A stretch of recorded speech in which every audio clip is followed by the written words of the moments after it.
In this video, I'm going to show you how you can pay for Doordash with Venmo. So what we want to do is just load up the Doordash application here. Once we have the app open, we're going to click on Me in the bottom right corner.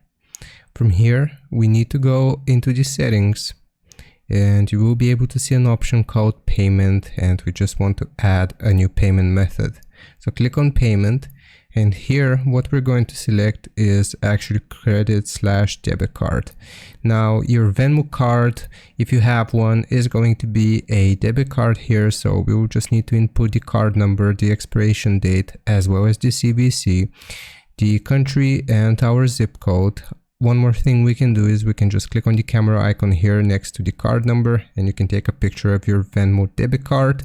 And after we have typed out our Venmo debit card number, then this is going to use Venmo to pay for our Doordash orders. I hope this helps. Leave a like and sub, and I'll see you next time.